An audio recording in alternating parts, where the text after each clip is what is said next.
Banyak orang-orang yang tadi malam tidur bersama kita, bersenda gurau, tersenyum dan tertawa, tapi pagi ini tidak lagi bernyawa.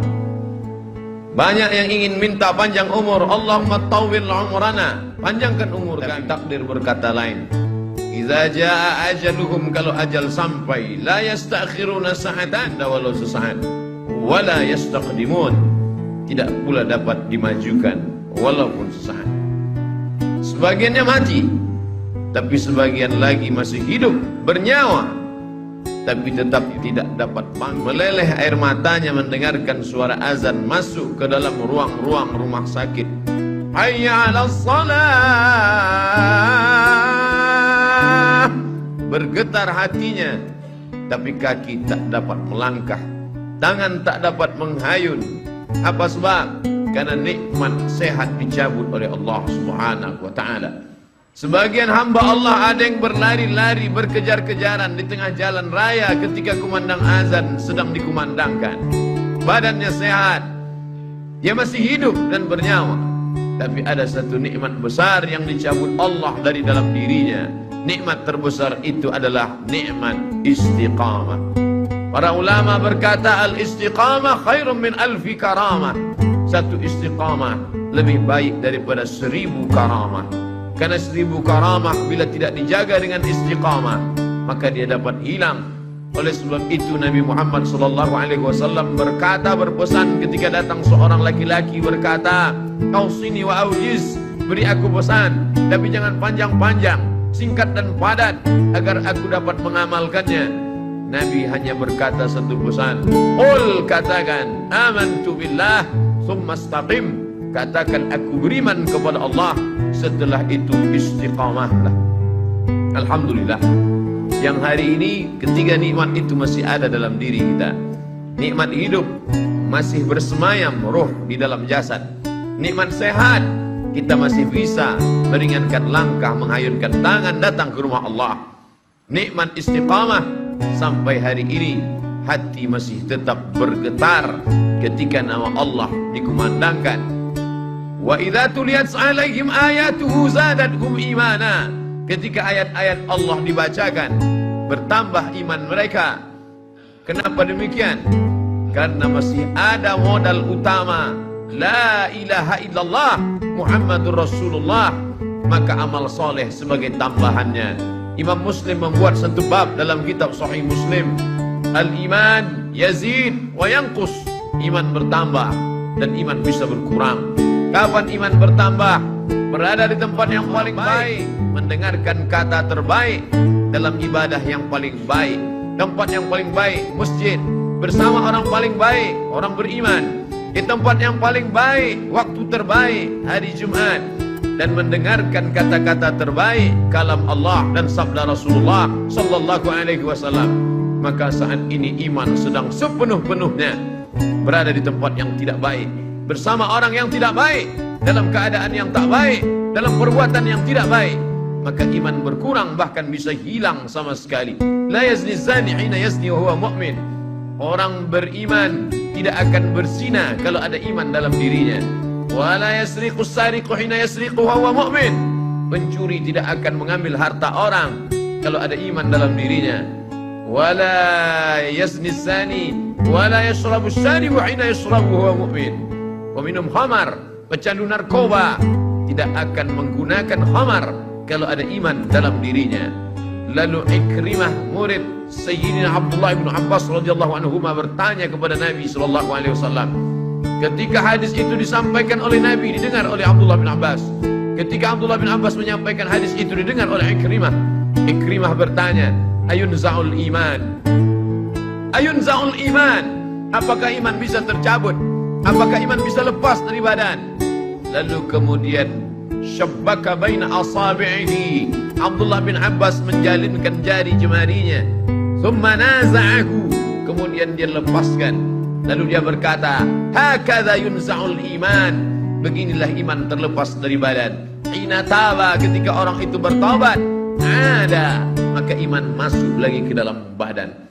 Alangkah meruginya orang-orang yang beramal saleh, mulutnya senantiasa qomat kamit berzikir, hartanya dia pakai untuk berinfak, berzakat, berwakaf, bersedekah, berjihad fisabilillah, tapi tidak ada istiqamah, maka mati dalam keadaan malaikat maut mencabut nyawanya. Ketika itu iman tidak ada dalam dirinya. Wa qadimna ila ma 'amilu min 'amalin, saatnya nanti datang malaikat membawakan amal-amalnya. Ini anak yatim yang kau sekolahkan, ini panti jompo yang kau bangun, ini infak, zakat, wakaf, sedekahmu.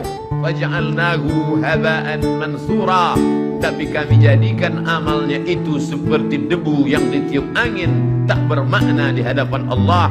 Mengapa? Karena tidak ada iman. Itulah yang membedakan orang beramal soleh dengan tidak beramal soleh. Illalladzina amanu, kecuali orang yang beriman, wa amilus salihati, dan beramal soleh. Berapa banyak mereka membangun tempat-tempat sosial, panti-panti menampung orang miskin susah melarat, tapi tak bernilai hampa di hadapan Allah. Balasannya langsung di dunia, di akhirat mereka hanya tinggal menerima azabnya saja. Oleh sebab itu satu-satunya yang menyelamatkan kita adalah iman kepada Allah Subhanahu wa ta'ala. Inilah yang kita tanamkan ke dalam kepala anak-anak kita. Yang sesungguhnya kita tidak pernah menerima anak itu dalam keadaan kosong dan hampa. Tidak ada seorang pun dari kita yang istrinya mengandung 9 bulan 10 hari lamanya melahirkan anak dalam keadaan kosong. Mereka sudah diisi dengan satu program. Karena sebelum roh itu dibawa oleh malaikat ke dalam rahim, roh sudah siap, sudah bersaksi bersyahadat di hadapan Allah Subhanahu wa ta'ala. Wa iz, ingatlah. Mengapa Allah awali ayat itu dengan kata ingatlah? Karena banyak orang yang tidak ingat, mereka lupa. Maka Allah ingatkan mereka, wa iz, ingatlah. Akhadha rabbuka min bani adama min zuhurihim dzurriyyatahum wa asyhadahum ala anfusihim. Ingatlah ketika Allah mengambil persaksian, sumpah janji setia, lalu Allah bertanya kepada mereka semua. Allah bertanya bukan karena Allah tidak tahu, Allah Maha tahu, tapi Allah mau beritahu pada siapa yang tidak tahu dan tidak mau tahu. Saat itu Allah bertanya, alastu bi rabbikum, bukankah aku Rabb kamu? Semua roh waktu itu menjawab, bala syahidna, ya kami bersaksi engkaulah Rabb kami ya Allah. Antaqulu yaumal qiyamah, tapi nanti pada hari akhir kalian menjawab dan berkata, inna kunna an hadza ghafilin, kami tidak ingat, kami lupa, kami lalai. Ketika sampai ke dunia kau sembah batu berhala, sampai ke dunia kau bersembah binatang, sampai ke dunia kau sembah binatang yang melata, tidak dapat memberikan bantuan pertolongan, tidak dapat menolak mudarat, tidak dapat mendatangkan manfaat. Itulah nasib orang-orang yang lupa. Maka dikirimkan Allah Nabi demi Nabi turun, Adam, Idris, Nuh, Saleh, Ilyas, Ilyasa, Zakaria, Musa, Yahya, Isa, Daud, Sulaiman, Ayub, Zulkifli. Maka mereka semua menjelaskan tentang satu konsep, la ilaha illallah, la ma'buda bihaqqin illallah. Tidak ada yang sebenar-benar hak untuk disembah kecuali Allah Subhanahu wa ta'ala. La mahbuba bihaqqin illallah, tidak ada yang benar-benar dicinta kecuali Allah. Cinta kepada anak, anak akan durhaka. Cinta kepada pasangan hidup, mereka akan mati meninggalkan kita. Cinta kepada harta, harta akan binasa. Cinta kepada kuasa, kuasa akan sirna. Maka tumpahkanlah cintamu kepada Dia yang tak pernah berakhir dan maha sempurna. Siapa Dia? Allahu la ilaha illa huwa. Bagaimana Dia? Al-Hayyu, Dia maha hidup. Al-Qayyum, Dia maha mengatur. Dia tidak hanya sekedar hidup, tapi Dia juga mengatur segala kehidupan. La tasqutu min waraqatin illa ya'lamuha. Tidak ada satu daun pun yang gugur melainkan dalam pengetahuannya yang sempurna. Apakah Dia mengawasi aku? Apakah Dia melihat aku? Apakah Dia senantiasa memandang? La ta'khudhuhu sinatun wala naum. Dia tak pernah mengantuk, Dia tidak pernah tidur. Kalau takut berbuat dosa karena atasan, atasan akan tertidur. Kalau takut berbuat salah karena orang tua akan mengantuk. Kalau takut berbuat zalim karena orang lain petugas keamanan, maka mereka pun akan meninggalkan kita. tapi kita takut karena dia la ta'khudhuhu sinatun wala naum. Berkuasakah dia? Sehebat apa kekuasaannya? Lahu ma fis samawati wa ma fil ard. Apa yang ada di langit, apa yang ada di bumi, semua milik dia.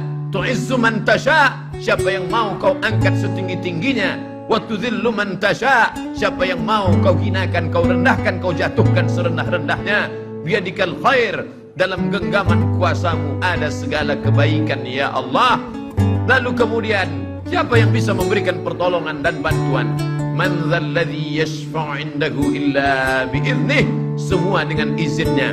Tanpa izinnya tak ada yang berlaku di atas muka bumi Allah Subhanahu wa ta'ala. Lalu kemudian setelah itu berpikirlah manusia yang lemah, hina dan kotor itu, apakah ada kuasa selain daripada dia? Tidak ada yang berkuasa kecuali kuasa hanya dia saja. Wal awwalu, dia yang pertama. Wal akhiru, dia yang terakhir. Tapi dia tak berawal dan tidak berakhir.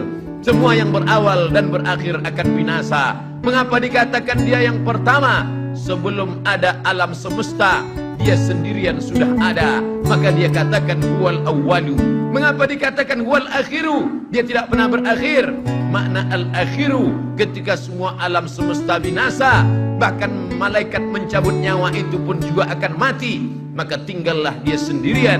Huwal akhiru. Saat itu dia berkata, ainal jabbarun? Mana orang-orang yang sombong? Ainal jabbarun? Mana penguasa-penguasa yang angkuh? Hari ini tidak ada kekuasaan. Itulah yang kita katakan setiap selesai salat, la ilaha illallah wahdahu la syarikalah, lahul mulku, hanya dia saja yang punya kuasa, walahul hamdu, hanya dia saja yang layak dipuja dan dipuji. Yuhyi, dia menghidupkan, wa yumit, dia mematikan, wa huwa ala kulli syai'in qadir, dia kuasa atas segala sesuatu.